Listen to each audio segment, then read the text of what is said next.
Thank you. Pag sinabing autism, Yes po. ito po ay pag-uusapan natin mga kabataan, no? Mga kabataan na madadala to hanggang sa pagtanda. Kaya kailangan natin i-rescue kasi akala ng karamihan yung issue na to ay yun lang. But actually, after you learn, after this health talk, hindi pala bago ito. Ito ay, Sir Mike, pwede pa close ng ano, sir? Ng door kasi nag-e-echo ako. Okay. So, ulitin ko, ang autism po ay hindi po ngayon lang ito na problema. Ang pinaka-history po nito,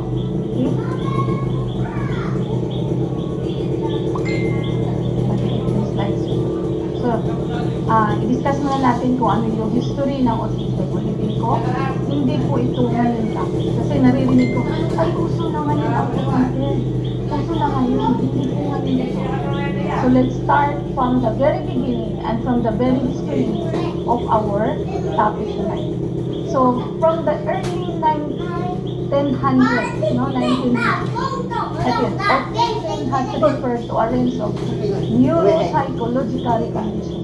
So, nung umpisa, early 19,000, no? Tama ba? 19,000. Okay. Autism, the Greek root of the word autism is auto. Ibig sabihin cell, no? Individuals with autism are generally withdrawn from social, emotional interactions, giving rise to the term. So pag sinabi palang autism, ito po ay self or individual withdrawn from social and emotional interactions. So number one na titingnan natin sa autism is emotional and social withdrawal. Okay? So ito yung pinaka history nung pinakaunang na inaral ang autism. So what is autism? It is an umbrella term for autism spectrum disorder. Yung tinatawag lang ASD, autism spectrum disorder, which is characterized by constant problems with social communications and interactions across a variety of contexts. So, social problem talaga. Withdrawn from social and emotional, no? Early onset emergence of symptoms, typically in the first 2 years of life. Nagmamanifest ang symptoms ng autism first 2 years. Okay? Repetitive, restricted patterns of behavior, activities, and interests. Okay? Symptoms that cause major impairment in social, educational, or the important areas of functioning. It is called a spectrum because of the wide range of symptoms and impairment levels of the children. Kaya siya tinawag na ASD, Autism Spectrum Disorder. Very wide range of symptoms. Ang hirap nito because this is all about emotional. Okay? It is all about educational and social withdrawal.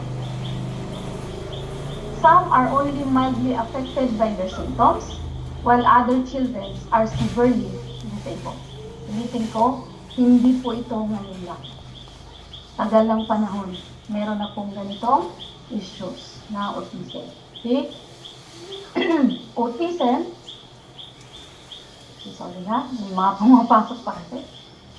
At ito yung a brief timeline. 1911, Swiss psychiatrist Eugene Bleuler first uses the term in reference to certain symptoms of schizophrenia.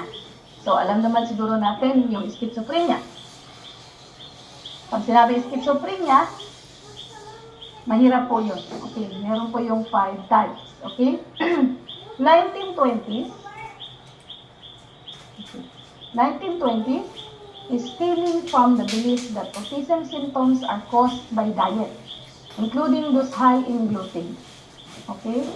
Biochemical treatments are used, and diet supplements and restrictions are put in place for children with autism. So, 1920s, ang binigyan nila ng factor, cause, no, is including those high gluten, sa diet daw nila. Yun daw po ang isa sa cause, no? 1930s, iba-iba po study talaga kasi malalim po ito. 1930s, electroconvulsive therapy is first used to try to correct antisocial, self-destructive behavior. Though controversial, this type of treatment is still used in rare cases today. So, yung iba ginagamitan ng ECT, hindi to. Actually, ang ginagamitan ng ECT is yung mga schizophrenia na uncontrolled. Yung pag sinabing ECT, electroconvulsive therapy, ECT. Yun yung pag hindi naman yung neuropsychological impulse, hindi na sobra na. That's why, inaano dito ng, yung tinatawag na, ngayon helmet na parang helmet. So, ECT ang tawag doon para ma-control yung matinding neuropsychological impulse. Okay. In 1940s, autism is first used to describe children who experience emotional or social issues. So, 1940s, ito po yung nakita. Emotional and social issues lang. So, 1943, a definition for autism is put in place by child psychiatrist Leo Kanner. He describes autism as lack of affective contact, fascination with objects, desire for sameness, and non-communicative language before 30 months of age. So, ito yung mga inaral nilang what are the possible causes, no? Marami pong mga pinagbabasihan. Okay, in 1944, ito yung si German scientist Hans Asperger detects a condition with similar afflictions that is now called Asperger syndrome in 1944. There is still believed to be a link between autism and schizophrenia. So, alam naman natin yung schizophrenia, di ba? So, it is a mental disorder, okay, according to Hans Asperger. 1950s, autism is falsely suspected of being caused by cold and uncaring mothers. Okay, so may factor ang uncaring mothers, no? Parentectomy or removal of afflicted child from his or her parents for long periods of time is utilized for treatment by a doctor in a study. So marami pong study yung ginagawa about autism. 1960, various treatments are tested, but there is still limited understanding of what helps the patients. Pain and punishment are still inflicted on children to try to correct antisocial behavior. So ito po yung mga ginagawa nila.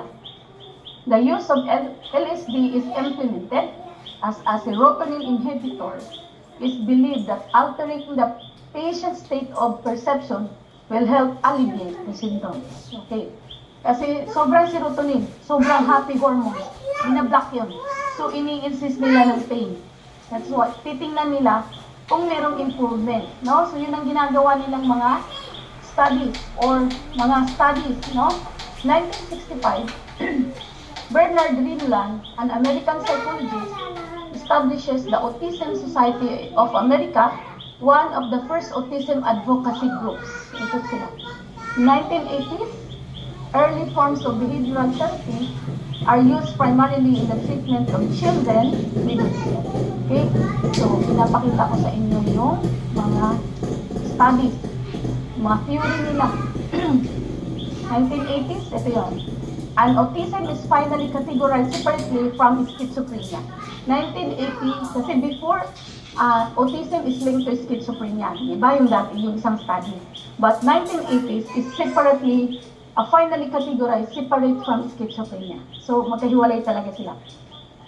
It is totally different during 1980. Okay? Neurosensory therapy is in use as researchers and doctors begin to believe that sensitivity to auditory stimulation is responsible for some antisocial behavior. So 1990s, holding therapy in which a child is restrained and forced to perform various social reactions like maintaining eye contact is used. So 1990s. Today, the term autism spectrum disorder or ESD is used as specific tools for diagnosing the severity of a child's case are developed. Applied behavioral therapy and psychodynamic therapies are typically used to treat children with autism. Ulitin ko, autism sa ngayon is, it is a withdrawal, and not only now, it is a total withdrawal of emotional, educational, and social interactions. No?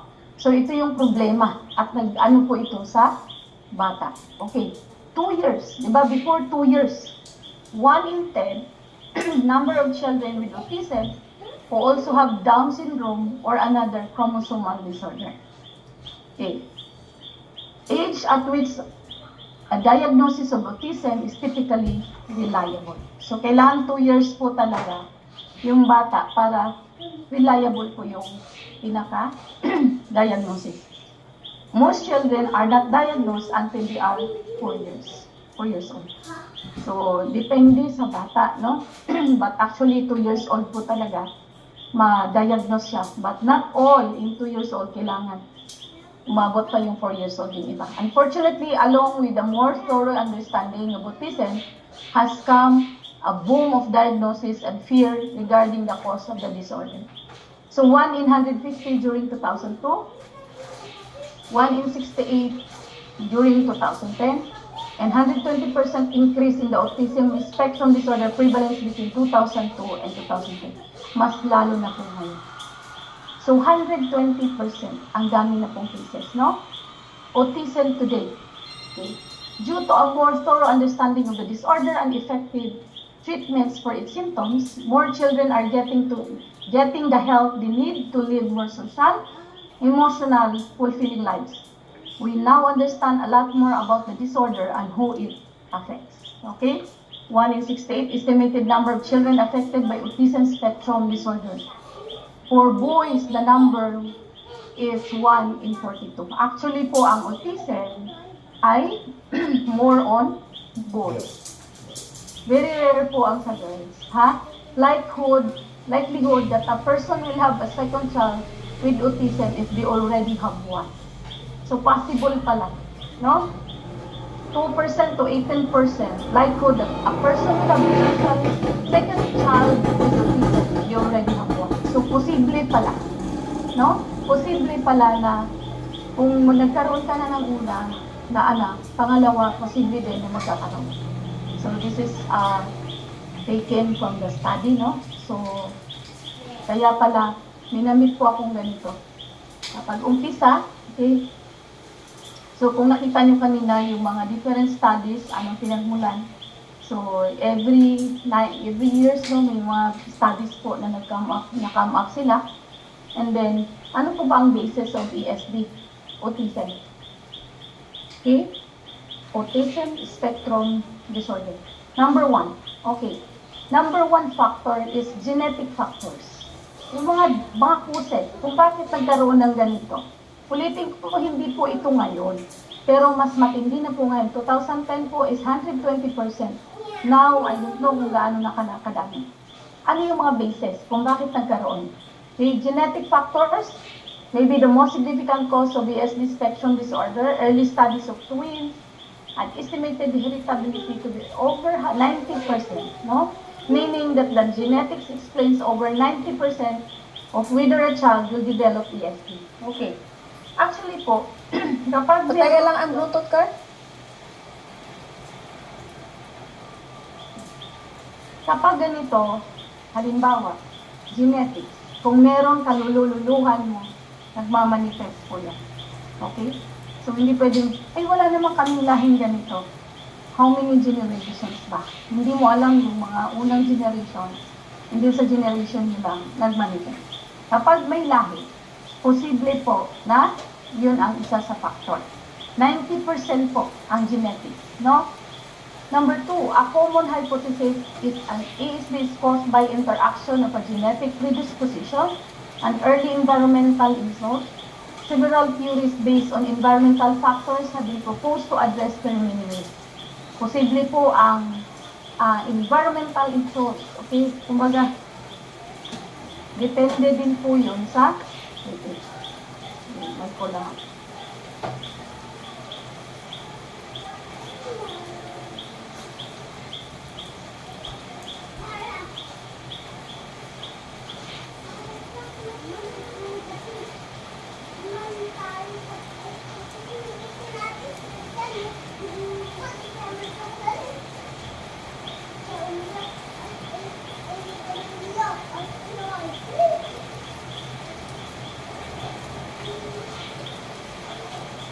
Okay. Pag sinabing common hypothesis daw, pag sinabing environmental insults, ito yung, ano ko ba ipalihan ito? For example, yung radiation, no?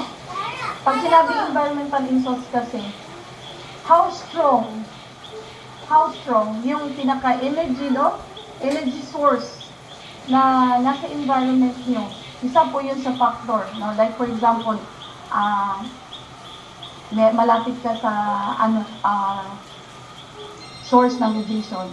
Okay, like for example, malapit yung bahay mo sa mga tower ng mga satellites, no? Tower mga satellites. It is also one of the factors that can cause autism. Why? Because of the strong and very strong energy source na hindi kaya po na maano ng katawan ng bata, lalo na yung brain. No? That's why ito po ang isa sa pinaka problema ngayon why tumaas po ang autism because of the radiations in the environment, lalo na sa bahay. Remember, one radiations, no? Yung 6 na phone within the home, inside the home, no? Ano na cellphone daw, mami? 1.8. Ganon kalakas ang radiation na nagmumula sa ating phones. And then, the child, Alin na cellphone? hindi pa nila kaya. Ganun kalakas, And then, ang mami. nakikita ko ngayon, kawawa yung mga baby. 1-year-old pa lang, 2 years old pa lang, exposed na sa radiation. Pag sinabing environmental, yan no, interaction of a genetic predisposition and an early environmental insult. Pag sinabing environmental insult, how much strong yung source of energy within the environment. So, one of the factor is the radiation sa panahon ngayon, no? Isa po yun sa number 1 na cause of the autism today. Masyado natin in-expose ang mga baby natin sa tablet, sa cellphone. Kasi yun na yung pag-iyak ng bata, okay, ako. And hindi natin namamalayan na tayong parent, tayong mismo sumira sa neurological functions ng ating anak. Hindi pa po nila kaya. Several theories based on environmental factors have been proposed to address very many ways. Okay, maraming mga basta ang environmental insult. This is how strong is the source of energy in your environment, no? Source of energy, matindi po ang energy, and it is a very bad energy, lalo na sa ating mga kabataan, yung radiation talaga. Okay? Epigenetic mechanism may increase the risk of BSD. Epigenetic changes occur as a result not of the DNA sequence changes but of chromosomal histone modification or modification of the DNA bases. No? Epigenetic, okay, meron pa din factor yung ating genes sa ating mga magulang. Okay, or ating lahi. Prenatal environment. Okay, the risk of ESD is associated with several prenatal risk factors. Why? During prenatal, some of the hospitals or any health facilities, no, gumagamit po like for palagi ka nagpapa-ultrasound, and they are using very high source of frequency.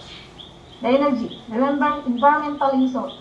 It is the source of strong energy na ang baby hindi kayang mag-withstand yung neurological functions nila. Okay? Including advanced age in their parent, diabetes bleeding, ayan. Actually, ngayon yung tinatawag na ultrasound na nakikita na 3D, di ba? Nakikita na yung baby. Actually, hindi ho yun ganun ka healthy sa baby, and the baby. Why? Because of too much frequency. Ang akala natin, nakikita na ngayon yung mga mukha, talog pala ng tiyan. We don't know. na ang effect pala nun ay sa neurological functions. Napakalakas po ng energy source for the radiations, no? Including advanced age in their parent. Okay, sa po ito sa factor, pag medyo may edad na yung magulang, may diabetes na, may bleeding, and use of psychiatric drugs in the mother during pregnancy. Meron po yung mga effect sa baby. Infectious processes. Prenatal viral infection has been called the principal non-genetic cause of ESD. Hindi ito genetic. Prenatal exposure to rubella or cytomegalovirus activates the mother's immune response and greatly increase the risk of ESD. Yung mga nagpa-prenatal, yung mga rubella, mga injections, and cytomegalovirus, it could affect the baby's brain function. No? So, kala lang natin, meron akong MMR. Okay. Moms, ayun kasi MMR vaccines. Okay? Once, during pregnancy, may mga MMR vaccines ka or cytomegalovirus, kaya nga MMR, it can affect, greatly increases the risk of ESD. So, yan po yung mga bases. Meron na namang nagsusulat-sulat. Siguro ayaw na yung topic. Okay? So, number 6, teratogens. Teratogens are environmental agents, okay, that cause birth defects.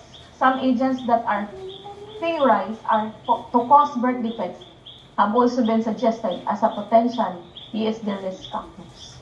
So, teratogens. Pag sinabing teratogens, it might be sa mga iniinom natin, okay? Like yung mga nakikita po natin na diba yung iba? Merong nagsusulat-sulat na naman sa akin. Kung hindi ka, if you are not interested in the topic, pwede po kayo mag-out. Okay? Kasi hindi yung biro po na gumawa ng slide. Then para sulat-sulatan mo lang dito. Okay, sorry po, hindi yung ganun kadali. Siguro if you are on my situations, hindi po ako natutuwa na may ganito, no? Kung hindi ka interesado, you can go out from the presentations. Okay? So, okay? Kung sino may yung nagsusulat-sulat. Okay.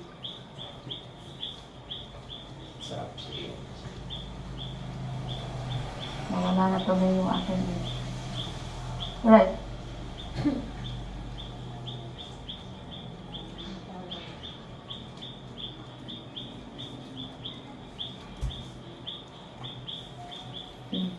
So, teratogens, for example, may mga ipinanganak na putol paa, hindi kompleto yung mga daliri, hindi kompleto, may bulag, okay. Those are all effect of teratogens. Pag sinabing teratogens, maybe because the mother nag-take ng pang-respiratory drugs, okay. During pregnancy, may sakit siya, and then meron pong drugs that can lead to defect ng baby. Ang tawag doon ay teratogens, no? So, isa po yun sa cause ng birth defects, no? Especially, meron siyang malaking potential risk para sa autism, no? And then, thyroid problems. Okay, thyroid problems, isa din po sa cause that lead to thyroxine deficiency in the mother in 8 weeks, no? Weeks 8 to 12 of pregnancy have been postulated to produce changes in the fetal brain leading to ESD. So, tandaan nyo, pag sinabing led to thyroxine deficiency, it means hypothyroidism. If a mother na nagbuntis ay merong ganito 8 to 12 weeks of pregnancy, have been postulated to produce changes in the fetal brain leading to ESD.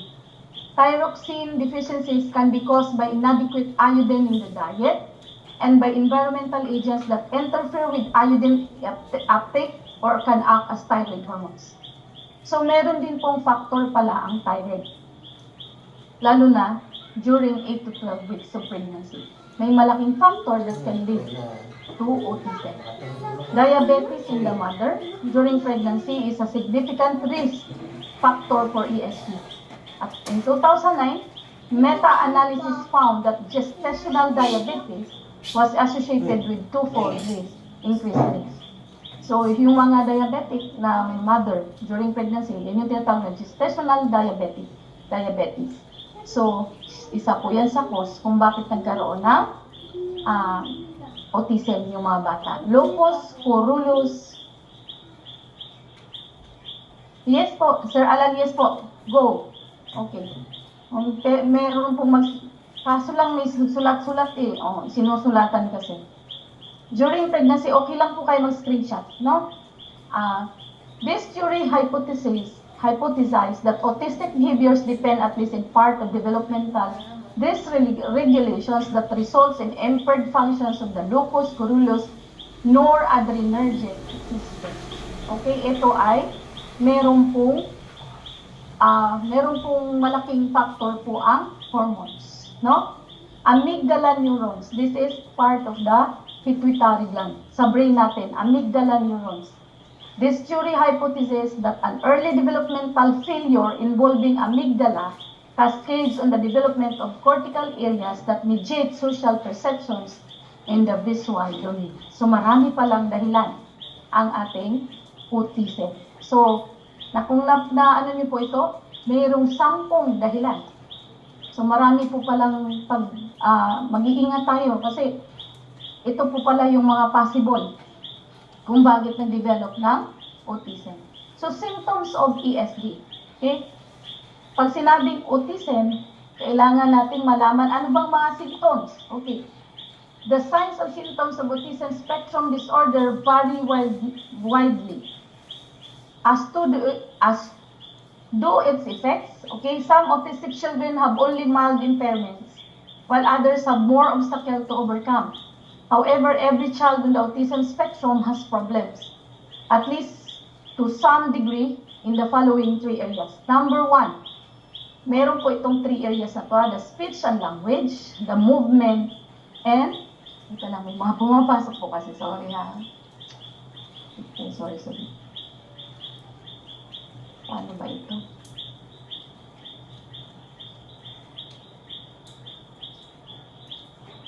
Na-admit ko muna sila. May mga pumapasok po kasi sorry po. Okay? So,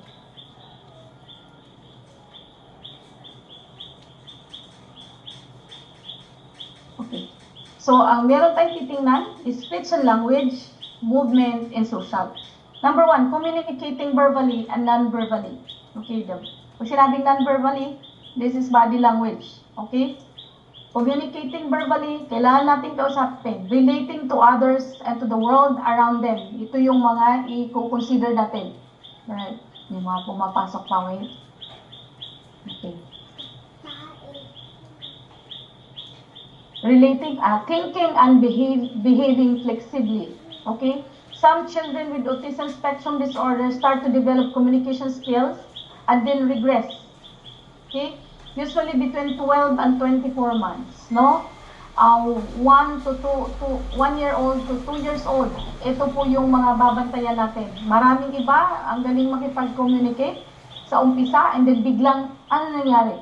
Okay? Nagre-regress. This should be taken very seriously, as a regression is a major red flag for autism. Dati naman nagsasalita siya, bigla na lang ito na. Okay? Bakit hindi na siya nagsasalita ngayon? So, ito po yung i-consider natin, the speech and language, okay, the movement, and also the social interactions, okay? So, how to diagnose autism? Monitor your child's development. Tandaan nyo, first 2 years old ang pinaka-best to diagnose. But not all of the children na diagnose ng 2 years old. Kailangan pang umabot ng 4 years old. Okay, monitor your child's development. Autism spectrum disorder involves a variety of developmental delays. Number 1, social, emotional, and cognitive. Okay? Take action if you're concerned. Every child develops at a different pace. But if your child is not meeting the milestone for his or her age, or you suspect a problem, share it with your doctor. No? Don't accept a wait and see approach. Huwag talaga. Waiting is the most worst thing you can do. You risk losing valuable time at an age where your child has the best chance for improvement. Kasi habang bata pa, dapat agapan na siya. Mahirap po ito because social, emotional, and cognitive po ang pinag-uusapan dito. Napakahirap po itong i-manage. Okay, trust your instinct. Sometimes ang mga parents, binabaliwala lang nila. Even well-meaning doctors miss red flags or underestimate problems. Listen to your gut if it's telling you something is wrong and be persistent. So, early signs. Ito yung mga early signs. Okay? Nakulit kasi. Okay, 0 to 18 months. Ito yung mga early signs.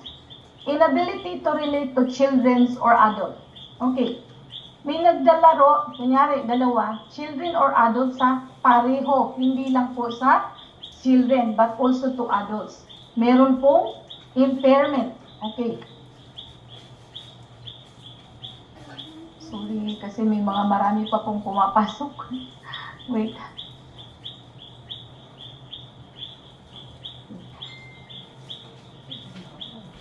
Hindi ko alam kung paano ito. Wait lang.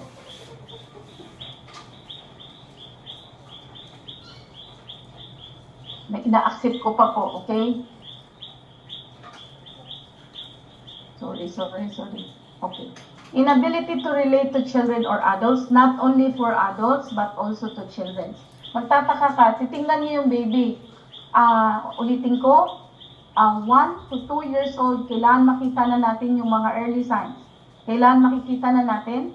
Kasi the best year to diagnose autism is 2 years old talaga. So, tandaan natin, sa umpisa, magaling sila makipag-communicate. During 1 to 2 years old, nakikipag-communicate sila verbally and non-verbally, but nagre-regress. Okay, yun ang tandaan natin. Pag dumating yung time na parang kakaiba tong batang to, kinakausap mo, gusto mo mag-join, hindi siya nakikipag-join. May sarili siyang mundo. Okay.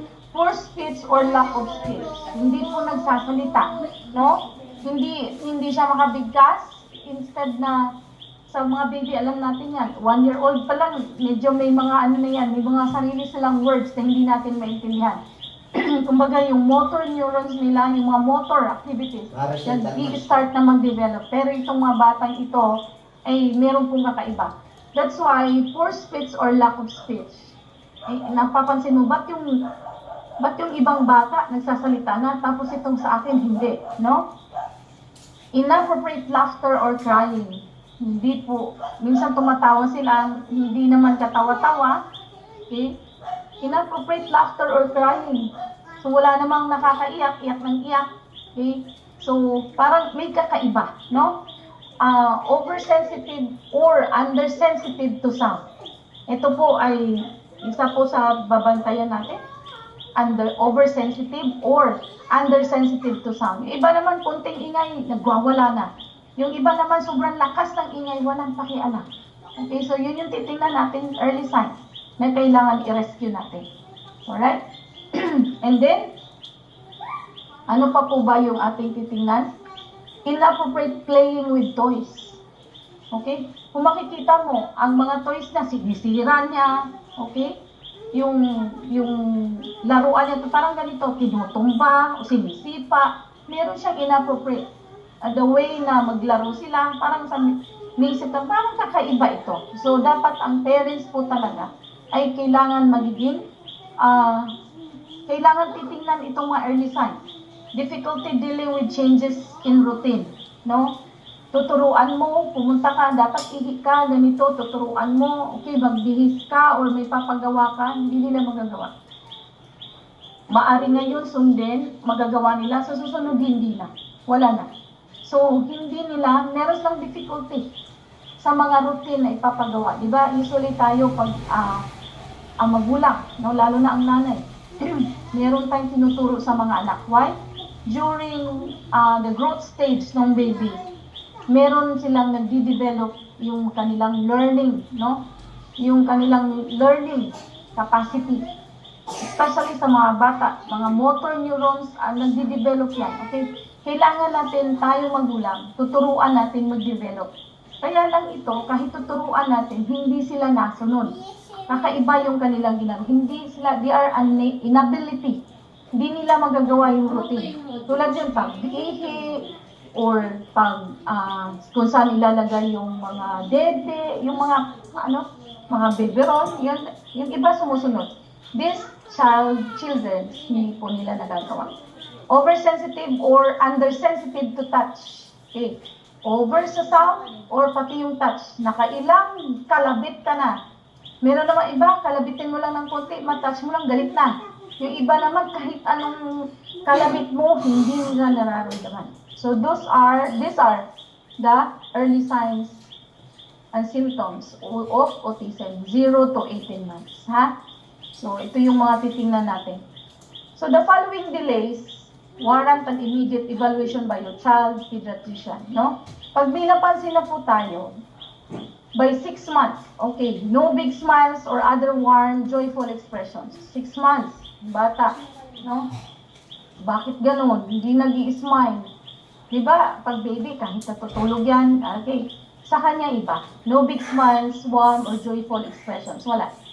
By 9 months, no back and forth sharing of sounds, smiles, or other facial expressions. Wala. By 12 months, lack of response to name.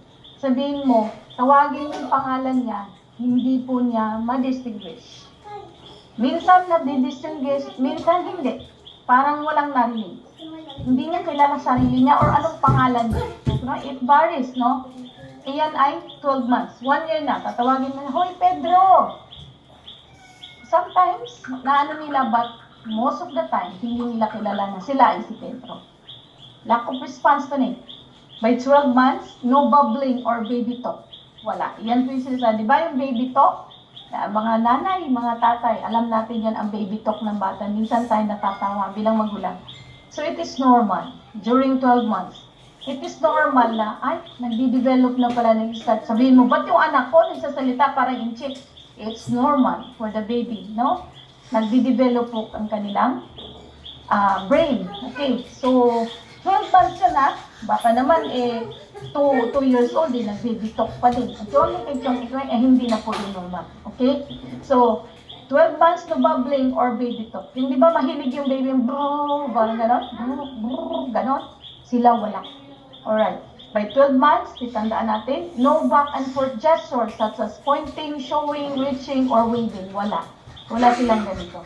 Okay, by 16 months, no spoken words. Hindi talaga makapagsalita. 16 months. By 24 months, no meaningful two-word phrases that don't involve imitating or repeating. Okay? Tulad doon, papa, mama. Okay, by 24, 2 years old, hindi nila magagawa. Okay? So, hindi nila masasabi yon. So, by 24 months, ay dapat alam na yun. Kasi, 12 months pa lang po yung di-develop na po sa dapat yung the way na mag-talk sila. The beginning, baby talk. And then, 12 months, magkakaroon na sila ng mga spoken words, paunti-unti, kahit mali-mali. Meron na pong di-develop. But because of those factors na binanggit ko kanina, ito po yung kailangan natin bigyan natin ng immediate attention because our children ay kawawa po sila pag hindi natin ma-rescue yung kanilang sitwasyon. Okay? Lack of gestures in the toddler years. Okay? Autism warning signs. Okay? No bubbling by 12 months. So ito po yun ha. Failure to respond to name. Hindi nila, kahit tatawagin mo yung pangalan nila, hindi talaga.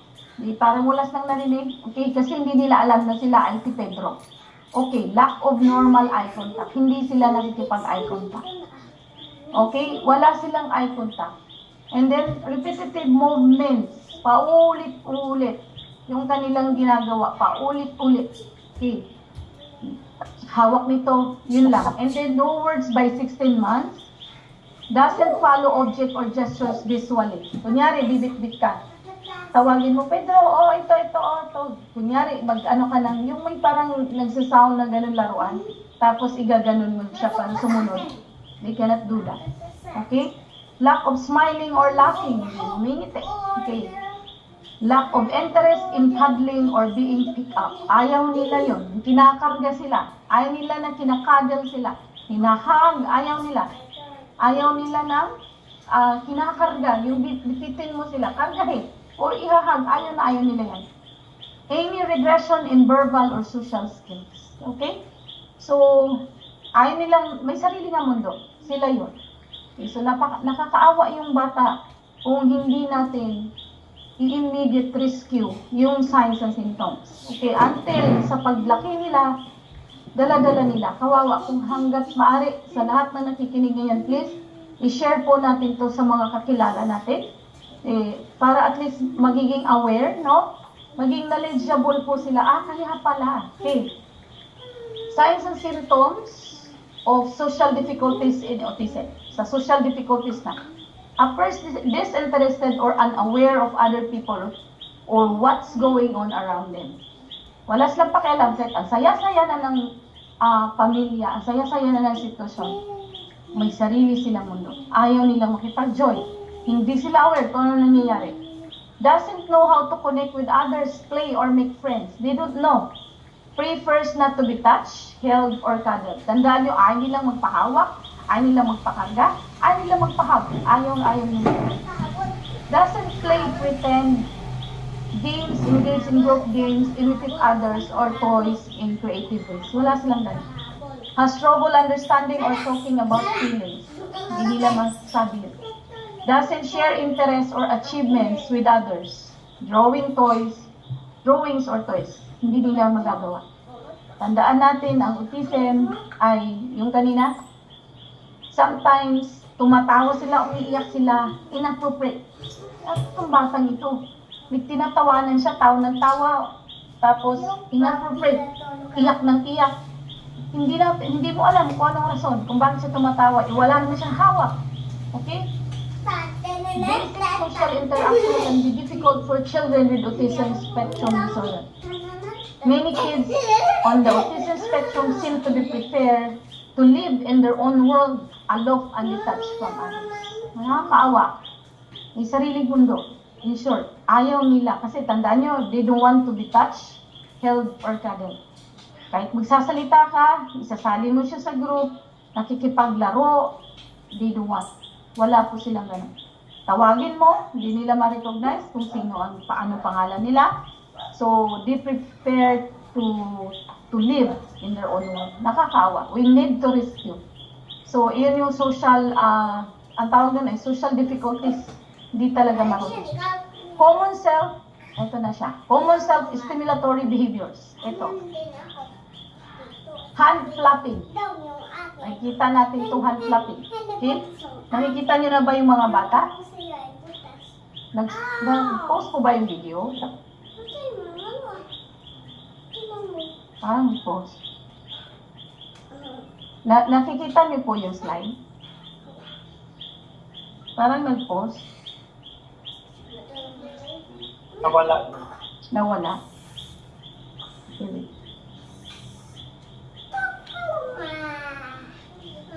Ayan. Nakita niyo na? Yes, Doc. Thank you, King. Patapa.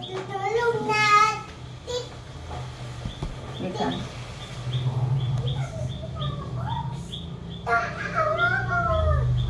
Okay.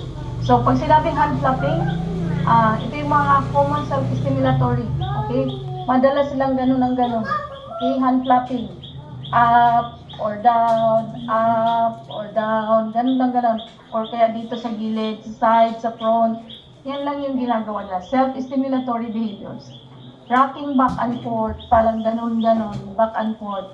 Spinning in a circle, paikot-ikot sila. Ayan. Finger flicking. Ayan.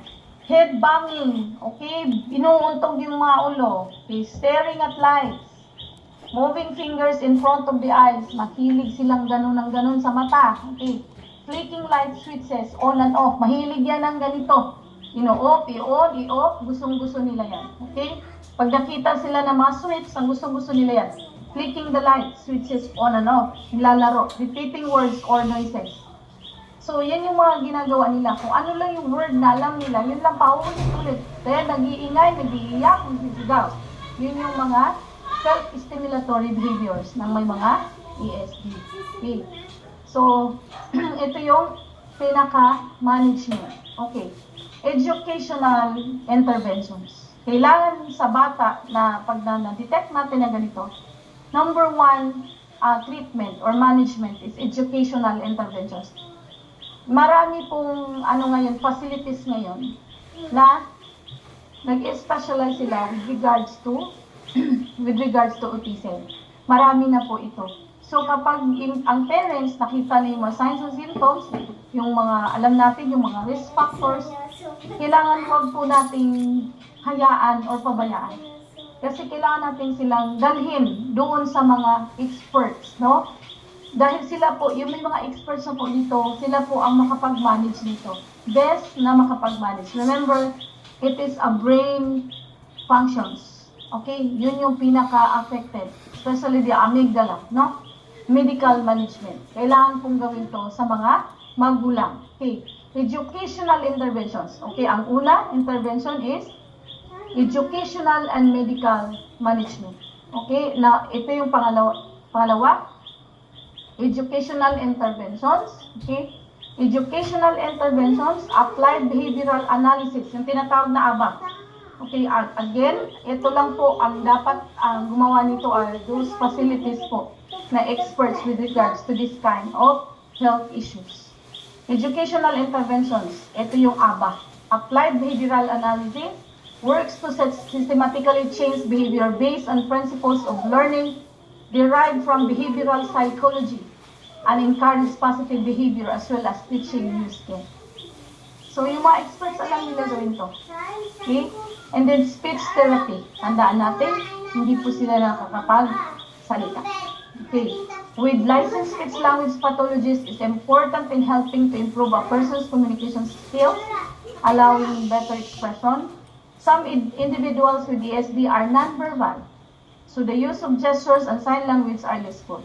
So, pwede kasi yan sa body language, no? Not only we can communicate through verbal communications, but remember, body language speaks more than verbal communications. Mas matindi po ang body language, ha? Yung gestures, mga sign language are very useful. So, kaya natin to inaral para at least ma-rescue natin yung mga bata kasi nakakaawa. And then educational interventions, in occupational therapy, yung mga OT, used as treatment for sensory integration issues associated with ESD, improves the individual's quality of life and ability to participate fully in daily activities. Meron pong mga, gaya ng sinabi ko, marami pong mga licensed OT, occupational therapy, para po ito sa mga ESD. And then physical therapy, to improve gross motor skills, and handle sensory integration issues, particularly those involving the individual's ability to feel and be aware of his body and space. Tandaan natin, ang mga ESD, they cannot recognize. Kahit yung touch, they're insensitive, they are, meron silang too sensitive and insensitive. Meron silang ganon. So, we need this physical therapy, occupational therapy, para ma-rescue. No, dahil hindi ho biro itong problema na to. And then, remember, it is a withdrawal of emotional, social, and cognitive. Napakahirap. Medical management, pharmaceutical treatment can help ameliorate some of the behavioral symptoms, including irritability and aggression such as risperidone. Actually, ito po talaga because block nila yung serotonin. Too much serotonin kasi itong mga batang ito. That's why meron kanina, 1940s ba? Ini-induce nila ng pain to block the serotonin. Medication should be prescribed and monitored by qualified physicians, of course. Stem cell therapy, meron na po itong ginagawa, no? Is a new effective approach in treating ESD based on unique ability of stem cells. Iba po ito, ha? Hindi po ito yung stem cells na, no? Okay, it is a stem cell from placental, placenta. Okay. Hindi sa placenta sa hayop, ito po ay galing sa tao. Okay, tao to tao. Stem cell therapy targets several aspects of concern, the immunity, metabolism, communication ability, learning capacity, and memory thinking. Okay, ito yung mga medical management.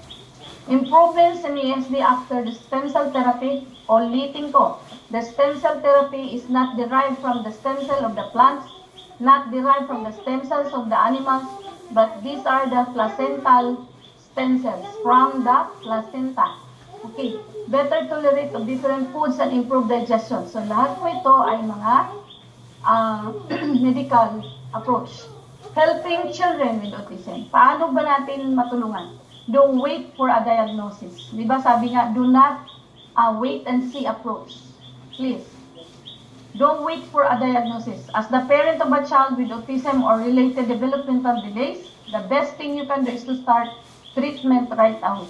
Di ba yung kanina, 6 months, 12 months, 18 months, yung mga signs na yon, alam natin yon as parents. No? So pag nakita natin yon, don't wait and see for diagnosis. Alam na natin na meron palang problema na ang isang baby.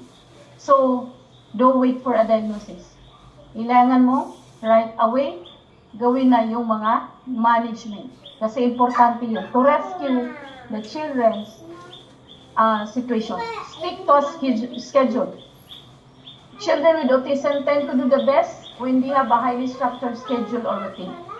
So, especially pag dalhin natin sila sa mga facilities that are very, sila po yung mga experts sa ganitong mga situations, matuturuan po ang bata.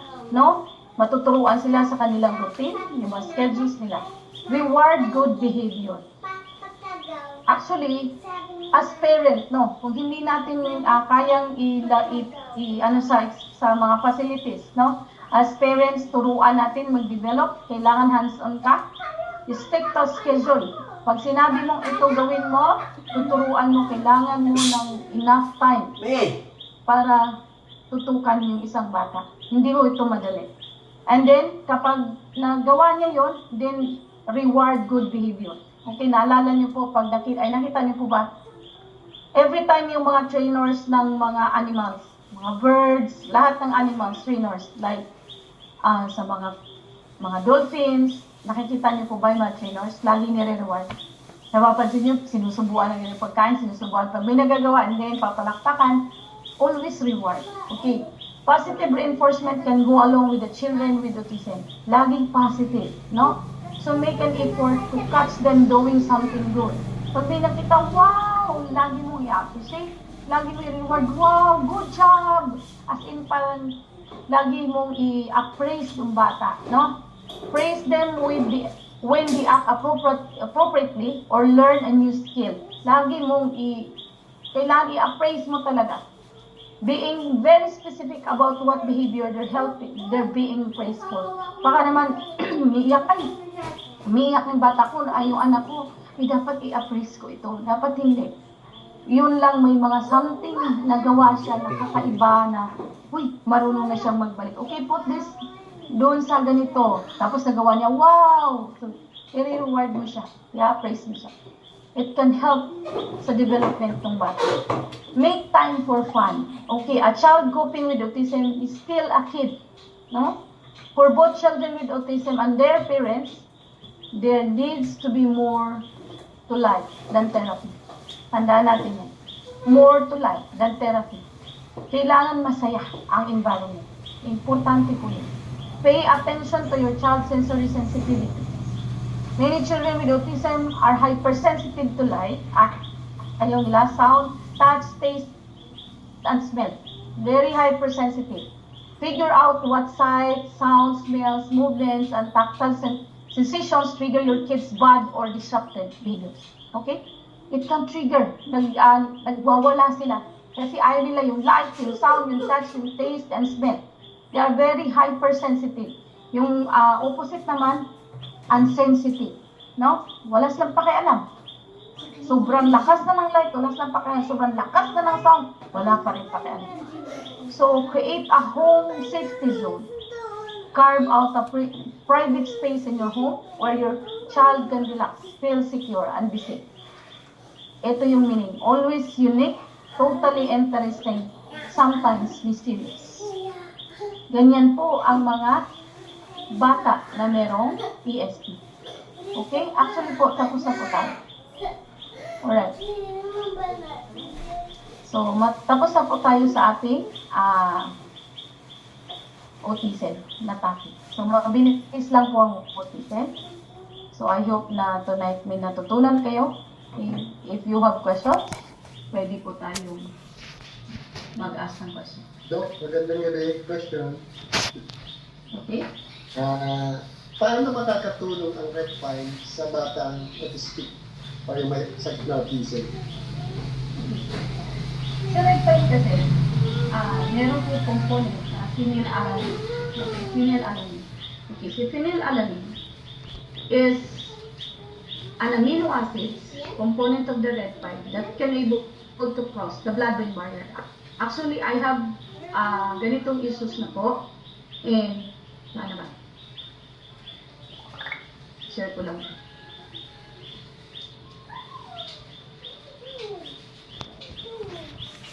Okay.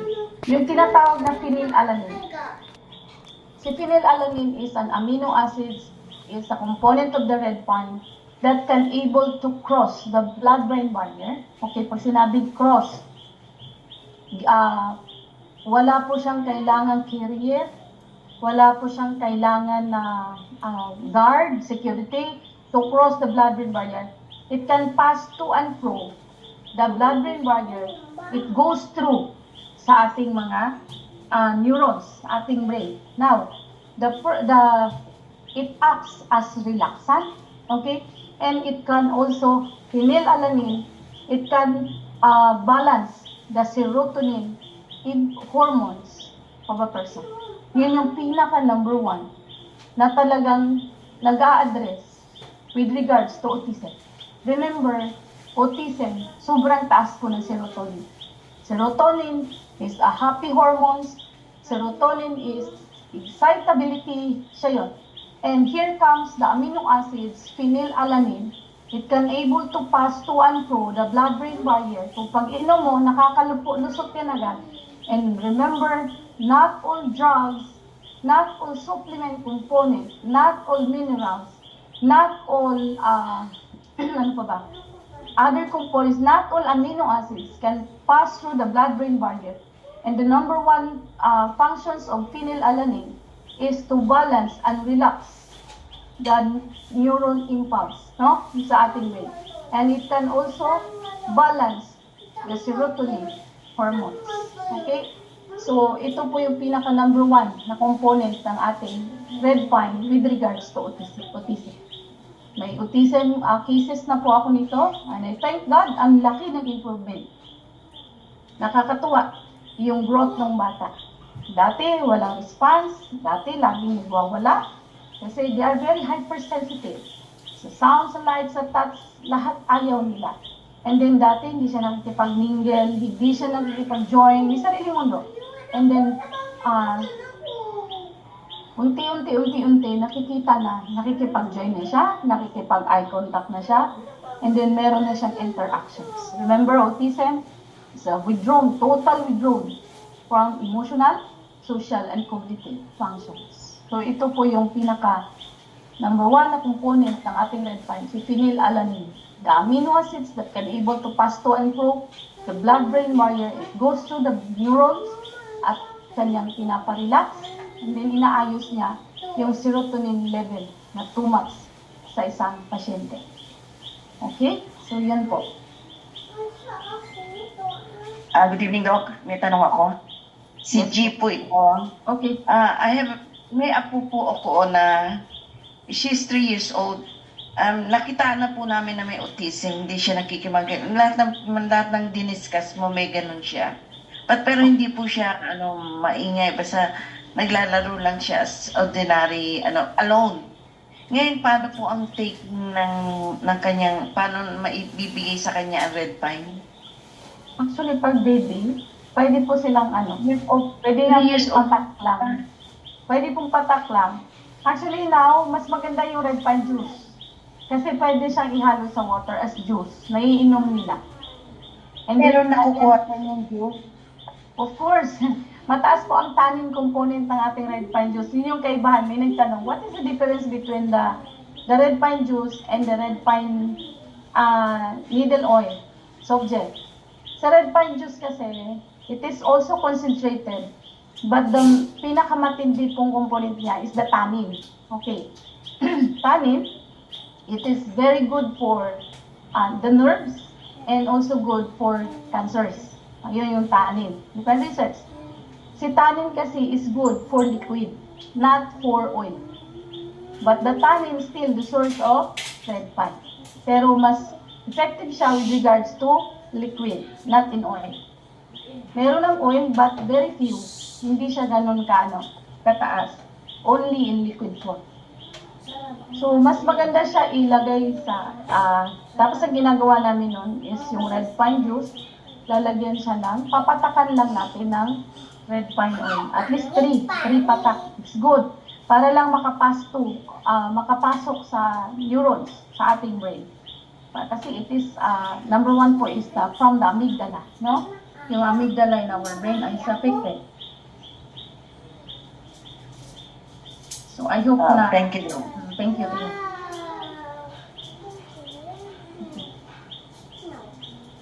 Meron pa po bang tanong? Hello, Doc. Hello po. Doc, how about sa adult, 30s na binata, ang red pine needle oil? Pag 30s, pwede na po mag 3 times a day, ma'am. 3 times a day po, pwede na po. Nasa 30s, kung nasa 30s na po, pwede po.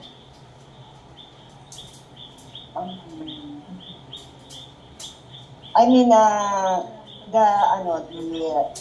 paano, kasi kung bata pa naagapan, as you said before, 2 years old, na pag may edad na po, adult na siya, is it that easy also with red pine or mas mahirap? Or same management? Actually po, ang i-consider natin sa management. Why? Sa brain functions po ito, neurological. Okay? Neurological functions, it's the same thing with adult and babies. Okay?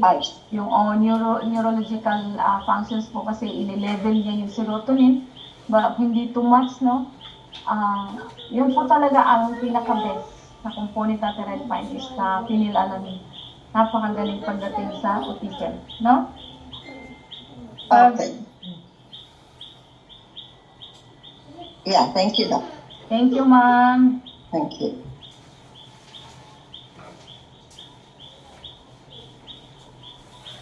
Any questions?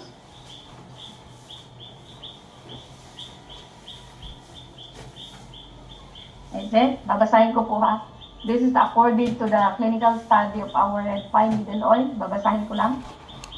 Moreover, a late diagnosis of high phenylalanine levels is likely to increase the chances of autism. Okay. However, late diagnosis of high phenylalanine levels is likely to increase the chances of autism and related symptoms. Implementation of phenylalanine may improve ESD symptoms in those with elevated levels. So, this is according to the clinical study of our red pine. Phenylalanine may improve the ASD symptoms in those with elevated levels. Okay? So, yun po talaga napaka helpful po, no? Para sa atin na ito palang amino acids na to ay kailangan with regards to autism. Ang galing po ng phenylalanine para mag-improve yung kanilang mga symptoms talaga. So this derived, yung binasa ko po, derived po yun sa clinical study ng ating red pine needle oil with regards to autism. Okay?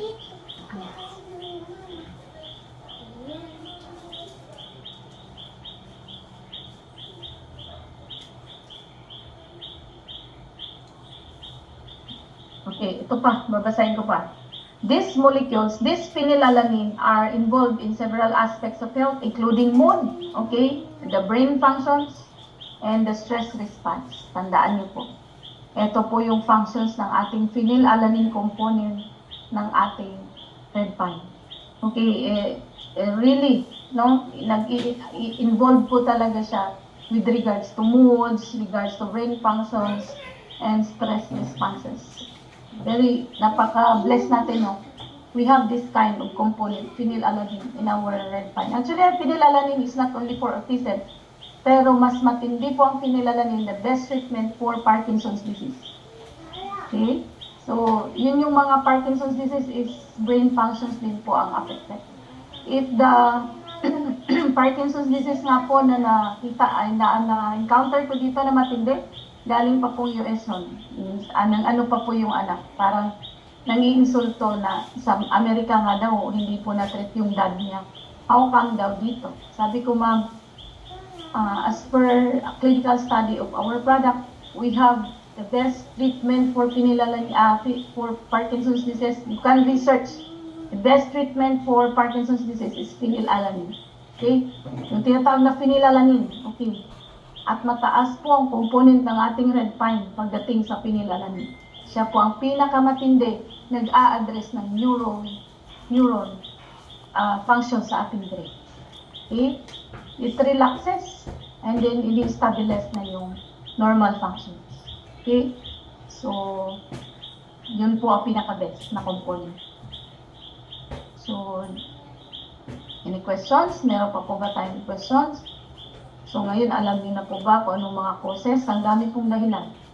And then, year by year, ito, okay? Meron pong mga study.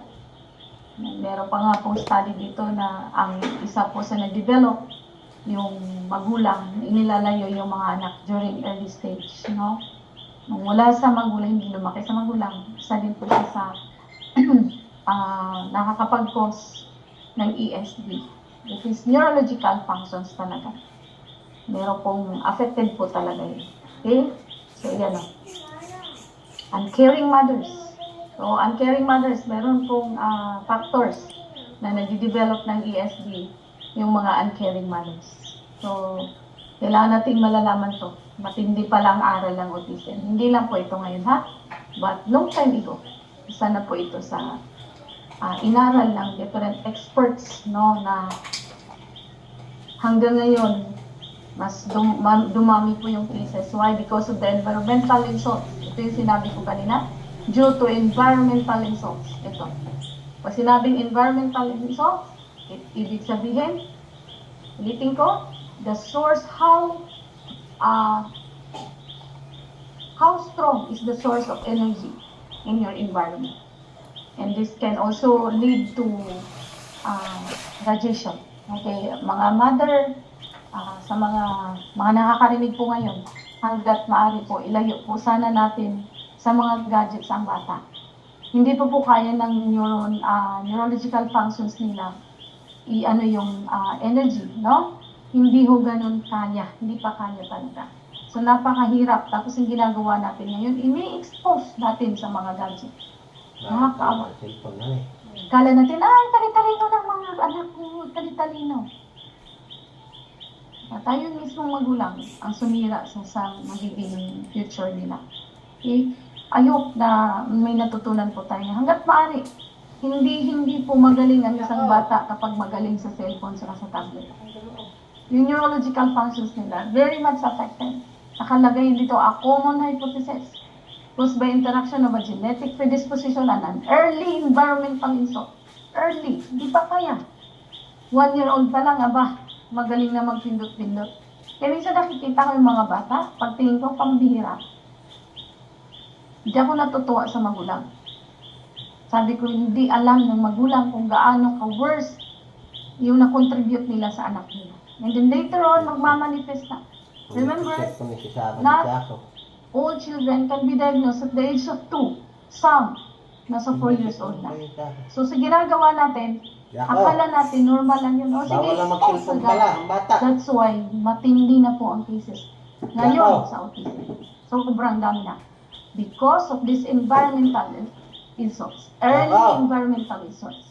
Ulitin ko, ang early environmental insults, how strong is the source of energy in your environment? Bawal lang Okay, mag-cellphone remember, ang bata. Nadinig mo 6 doon, sabi ng gadgets, doktor. cell phones, inside your room can cook one day, equivalent to the radiation na sabi nga, pag natutulog, dapat ang cellphone is 6 meters away from you.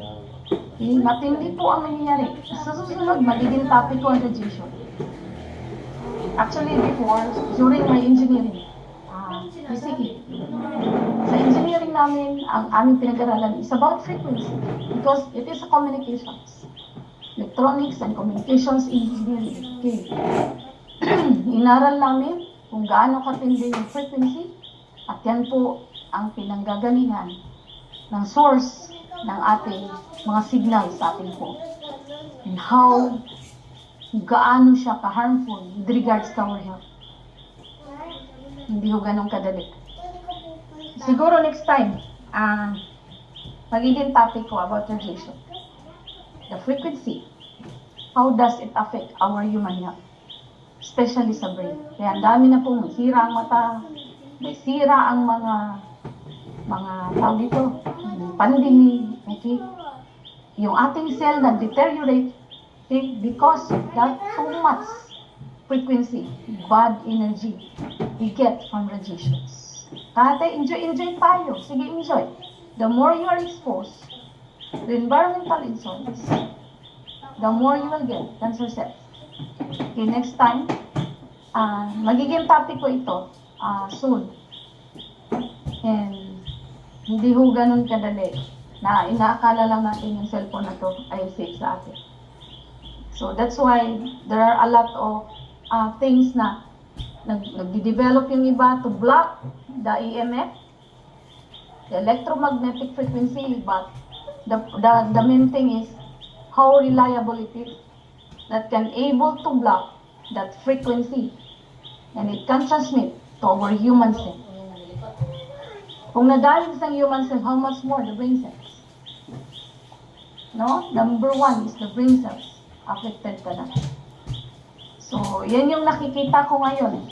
Most common causes of autism is due to early exposure to environmental insults. Wala daw dyan kung kung sabi dito. Kung may kakilala po kayo, or kung kayo Bibigyan mismo, nasa inyo na po yun, no? Ito yung mga basis ng ESD. Kailangan po, kaya iba, ang galing-galing, ay, lagi akong palagi akong pa-ultrasound. Remember, it is also, ultrasound is also using frequency. It has EMF. If you are exposed, too much exposed to EMF, then what will happen? Diba, tingnan na lang natin kung how harmful yung ating frequency, yung EMF. Diba, during X-ray, kailangan takipan pa nga ng yung ibang part. Why? Para hindi ma-affected because it is a very strong. It can harm our health. Tapos tayo, nilalang lang natin yung gadget eh. Nilalang. Tapos, isang inis na inis ako sa mga magulang. Na talagang sila pa mismo, ano mo yung mga cartoon. Ito nakakaawa. They don't know how harmful yung ginagawa nila sa baby. Yung neurological functions nila is not yet developed. Ito ka, nag-introduce ka ng nakaka-damage lalo. So what will happen? Ay, ang galing-galing na anak ko. Dibing-dibig, parang napumindot. Kala mo lang yun. So beware. Yan po ang nakikita ko now kung bakit ganun katindi ang cases ng autism. So these are the factors, the basis of ESD. Mayroon pong 10, ha? Teratogens, yan, thyroid problems, diabetes, locus coeruleus, ito po yung sa hormones, okay? And amygdala neurons. Hindi ho ito madali. Okay, so I hope na you learned tonight. If you don't have any questions, sa mga member na po ng ating Infinite 9 Insuba Science Company, you can still stay for our system familiarization. Para at least hindi po tayo malito. And then, lagi kong sinasabi dun sa ibang leaders, please, pakisabi dun sa mga members nyo because this time, kailangan magiging responsibly po tayong distributor. Kasi ngayon ay hindi po, kailangan po natin ng part, cooperation natin. Kasi remember, negosyo nyo to. Negosyo natin to. Hindi to negosyo ko, kundi bawat isa sa atin. Ito yung isa sa way na ginamit tayo ng Diyos to be a blessing to others. Hindi pala totoo And yung then, iyasi. paano tayo magiging blessing to others if we are Ay, irresponsible? kaya. No? Kung hindi tayo responsible, how to become a blessing to other people, especially sa ating company, ang ating hinahawakan ay produkto para sa pangkalusugan. Saka sa eh. Magiging responsible po tayo. Kasi, Frequency. gaya na sinabi ko, kung hindi po tayo mapagkatiwalaan sa maliit na bagay, how much more sa mga malalaking bagay. No? So, in that way, no, makikita ng Diyos, gaano tayo ka-responsible sa pinasok natin. Talaga bang gusto kong tumulong sa kapwa ko? And again, hindi ho masamang tumulong sa kapwa. Hindi ho masamang tumulong sa kapwa. Kailangan masaya po na tumulong tayo sa kapwa. And again, hindi po tayo effective tumulong